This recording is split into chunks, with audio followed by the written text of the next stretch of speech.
வாஸ்து சாஸ்திரப்படி பார்த்தீங்கன்னா ஒரு வீடு எப்படி அமைஞ்சிருக்க வேணும், எப்படி இருக்கக்கூடாது என சொல்லப்பட்டிருக்குது. வீட்டினோட அமைப்பு மட்டும் இல்லாமல் வீட்டில் எந்த மரம் செடி கொடிகளை வளர்க்க வேணும், எந்த மரம் செடி கொடிகளை வளர்க்கக்கூடாது என்பதை பற்றிய சுவாரஸ்யமான தகவல்களை தெரிஞ்சுக்கலாம். வீடியோவை ஸ்கிப் பண்ணாமல் முழுசாக பாருங்கள். நம்ம சேனலுக்கு புதியவராக இருந்தீங்கன்னா நம்ம சேனலை இன்னும் சப்ஸ்கிரைப் பண்ணாமல் இருந்தீங்கன்னா சப்ஸ்கிரைப் பண்ணிக்கோங்க. கூடவே இருக்கிற பெல் ஐக்கானையும் ப்ரெஸ் பண்ணிக்கோங்க. வாங்க வீடியோக்குள்ளே போகலாம். உங்களுக்கு ஜோதிட ரீதியாக சந்தேகம் இருந்துச்சுன்னா இந்த வீடியோவுக்கு கீழே டிஸ்கிரிப்ஷனில் வராகி அம்மன் ஜோதிட நிலையத்தோட தொலைபேசி எண் கொடுத்துருக்கிறேன். இந்த எண்ணுக்கு தொடர்பு கொண்டு பேசி பாருங்கள். உங்கள் வாழ்க்கையில் இருக்கக்கூடிய அனைத்து பிரச்சனைகளுக்கும் சரியான தீர்வு கிடைக்குங்க. உங்கள் வீட்டில் எந்த வாஸ்து செடியை வளர்த்திட்டு வரீங்க என்பதை மறக்காமல் கமெண்ட் பாக்ஸில் கமெண்ட் பண்ணுங்கள். பொதுவாக பார்த்தீங்கன்னா நேர்மறையான ஆற்றல்களை உள்ளெழுத்து எதிர்மறையான ஆற்றல்களை வெளியேற்றக்கூடிய தன்மை வாஸ்து செடிகளுக்கு அதிக அளவில் இருக்குது. அந்த வகையில் சில தாவர வகைகள் வீட்டில் வளர்த்தோம்னா சுபிட்சம் உண்டாக்கும். சில தாவரங்களை நம்முடைய வீட்டில் வளர்த்தோம்னா அந்த வீட்டில் எதிர்மறையான ஆற்றல் தருவதாகவும் சொல்லப்பட்டிருக்குது. இதனால தான் நம்முடைய வீட்டில் இருக்கும் செல்வம் அதிர்ஷ்டம் இல்லாமல் போய்விடுது அப்படின்னு சொல்லப்படுது. இப்படிப்பட்ட தாவரங்களை வளர்க்குறான், அது வீட்டில் எந்த பகுதியில் வளர்க்க வேணும், எந்த தாவரங்களை வளர்க்கக்கூடாது அப்படின்னு பார்க்கலாம் வாங்க. முள் இருக்கக்கூடிய கள்ளிச்செடி போன்ற செடிகளை நம்முடைய வீட்டில் எப்போதுமே வளர்க்கக்கூடாதுங்க. சில செடிகள் பார்த்திங்கன்னா அழகுக்காகவும் அதிர்ஷ்டம் என கருதி இது போன்ற செடிகளை வளர்த்துட்டு வருவாங்க. ஆனால் வீட்டில் கள்ளிச்செடி போன்றவை எப்பொழுதுமே வளர்க்கக்கூடாது. இதை தவிர்த்து கொள்வது ரொம்பவே நல்லதாகும். இது பார்த்திங்கன்னா நம் மனதிற்கு சஞ்சலம், மன அழுத்தம் போன்றவற்றை ஏற்படுத்தக்கூடிய தன்மை இந்த கள்ளிச்செடிகளுக்கு இருக்குது. அதனால தான் வீட்டில் வளர்த்தக்கூடாது அப்படின்னும் சொல்லப்படுது.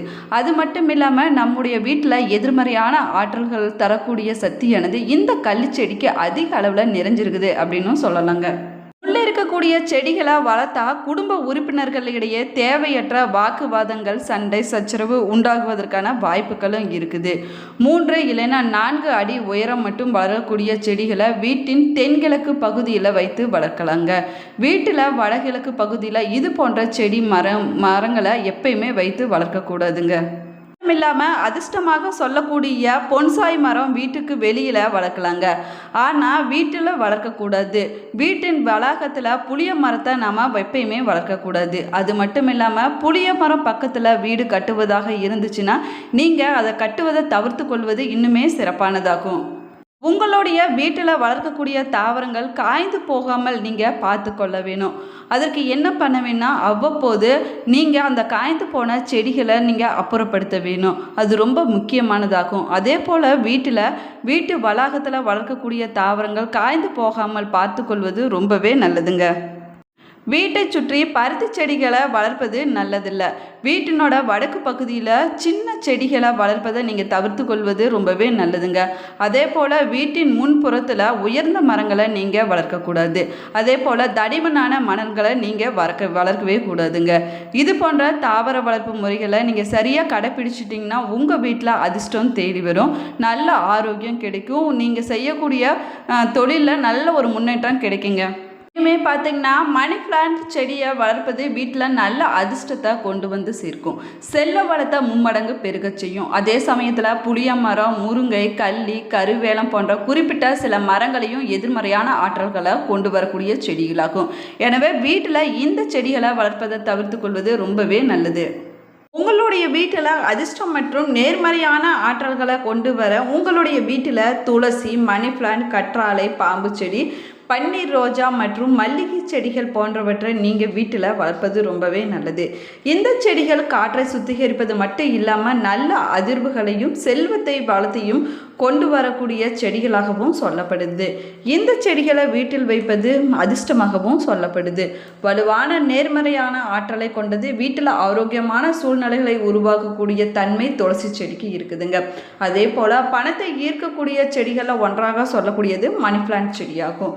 இந்த செடியை உங்கள் வீட்டில் வைத்து வளர்ப்பதனால பணத்தை ஈர்க்கக்கூடிய தன்மையும் அதிகரிக்கும், நேர்மறையான ஆற்றலும் அதிகரிக்கும் அப்படின்னு சொல்லப்படுது. எதிர்மறையான ஆற்றல்களை நீக்கி நேர்மறையான ஆற்றல்களை கொண்டு வரக்கூடியது கற்றாழை, அதாவது அலோவேரா ஆகுங்க.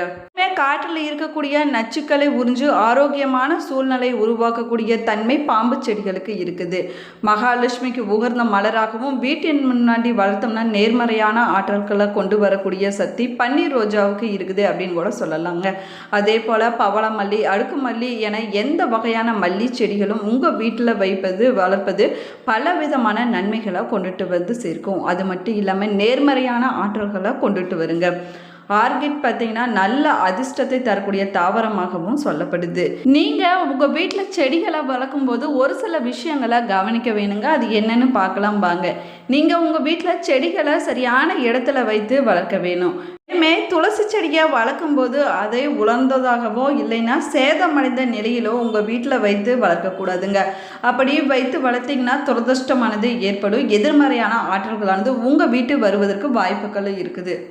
உங்கள் வீட்டில் நீங்கள் எந்த செடியை வீட்டு முன்னாடி வைக்கலாம் அப்படின்னு பார்க்கலாம் வாங்க. வடமேற்கில் நந்தியா வேட்டையை நீங்கள் வைத்து வளர்ப்பது ரொம்பவே நல்லது. வீட்டுக்கு பக்கத்தில் முக்கியமாக கிழக்கு இல்லைன்னா தென்கிழக்கு வாஸ்து பகுதியில் நேர்மறை மிக்க மூங்கில் செடியை நீங்கள் வைத்து வளர்க்கலாங்க. தெற்கு மற்றும் மேற்கு பகுதியில் சின்ன இல்லைன்னா உயரமான இல்லைன்னா பெரிய மரங்களை கூட நீங்கள் வைத்து வளர்ப்பது ரொம்பவே நல்லது. பார்த்தீங்கன்னா உங்கள் வீட்டு முன்னாடி புளிய மரம், அரச மரம், எருக்கஞ்செடி போன்ற மரங்களை நீங்கள் வளர்க்கக்கூடாது. புளிய மரங்கள் இரவில் அதிகமாக கார்பன் டை ஆக்சைடை வெளியேற்றுவதால் சுவாச பிரச்சனைகள் ஏற்படுவதற்கான வாய்ப்புகள் இருக்குது. அது மட்டும் இல்லாமல் அரச மரம் பண விரயத்தையும் எதிர்மறையான ஆற்றலையும் கொண்டு வரும் என்றும் நம்பிக்கையாக சொல்லப்படுது. மேலுமே முருங்கை மரம் பலவிதமான தண்டுகளும் இருப்பதால் மழைக்காலங்களில் குழந்தைகள் மீது விழுந்து காயத்தை ஏற்படுத்துவதற்கான வாய்ப்புகளும் அதிகமாக இருக்குது. உங்கள் வீட்டு வடகிழக்கு மூலையில் துளசி, லாவெண்டர், மூங்கில் போன்ற செடிகளை வைக்கலாங்க. அது ரொம்பவே நல்லது. இது நேர்மறையான ஆற்றல்களை அதிகரிக்க செய்யும். அமைதியும் அதிகமான அதிர்வலைகளையும் ஏற்படுத்தும். பனை செடிகளும் கற்றாழை செடிகளும் நமக்கு பலவிதமான நன்மைகளை கொண்டு வந்து சேர்க்குங்க. இந்த இடத்துல செடிகளை வைப்பதன் மூலமாக வாஸ்து தோஷங்களானது குறைந்துவிடும் அப்படின்னு சொல்லப்படுது. மேலுமே பார்த்தீங்கன்னா உங்கள் வீட்டுக்கு பக்கத்தில் இல்லைன்னா உங்களுடைய தோட்டத்தில் வாழையை வளர்ப்பது ரொம்பவே நல்லது. ஏன்னா அதில் அனைத்து பாகங்களிலுமே மருத்துவ குணங்கள் அதிக அளவில் நிறைந்திருக்குது. மேலுமே பப்பாளி, முருங்கை போன்ற மரங்களை கூட நீங்கள் வளர்க்கலாங்க. ஆனால் சில மரங்களை வீட்டுக்கு முன்னாடி வைப்பது பற்றி கவனமாக இருக்க வேணுங்க. குறிப்பாக பார்த்தீங்கன்னா புளிய மரம் இரவு நேரத்தில் கார்பன் டை ஆக்சைடை வெளியேற்றுவதால் அதை வைப்பதை தவிர்த்து கொள்வது ரொம்பவே நல்லது. வீட்டில் ரோஜா செடியை வைப்பதற்கு சிறந்த திசை பார்த்தீங்கன்னா வீட்டினுடைய பால்கனி தென்மேற்கு மூலையாகுங்க. ரோஜா செடியை இந்த திசையில் வச்சிங்கன்னா உங்களுடைய பால்கனியின் அழகும் மற்றும் சமூகத்தில் நல்ல பெயரும் அதிகரிக்கும். பப்பாளி மரத்தை உங்கள் வீட்டில் வச்சு வளர்க்குறாங்க. அதுலேயும் குறிப்பாக பார்த்தீங்கன்னா தொட்டியில் இல்லைன்னா மாடி தோட்டத்தில் வைத்து வளர்ப்பது ரொம்பவே நல்லது. ஏன்னா வாஸ்து சாஸ்திரப்படி வீட்டின் முன்னாடி பப்பாளி மரத்தை நீங்கள் நடுவது நல்லதில்ல அப்படின்னு சொல்லப்படுது.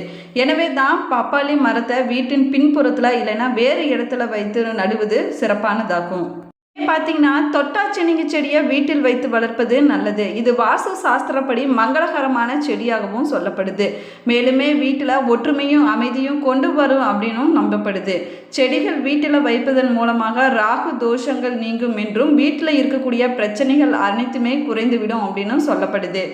நம்முடைய வீட்டோட வடகிழக்கு திசையில் தொட்டாச்சினிங்கி செடியை வைப்பது ரொம்பவே நல்லது. தினமும் அந்த செடிக்கு நீங்கள் தண்ணீர் ஊற்றி பராமரிக்க வேணும். இப்படி பராமரிச்சுட்டு வருவதால் உங்கள் வீட்டில் அமைதி, ஒற்றுமை, ஆரோக்கியம் மற்றும் செல்வம் பெருகி கொண்டே இருக்கும் அப்படின்னு சொல்லப்படுது. சாஸ்திரப்படி உங்களுடைய வீட்டில் துளசி செடியை வடக்கு இல்லைன்னா வடகிழக்கு திசையில் வைப்பது ரொம்பவே சிறப்பான பலன்களை கொடுக்குங்க. மேலுமே வீட்டினோட கிழக்கு திசையிலும் துளசி மாடம் வைப்பது ரொம்பவே நல்லது.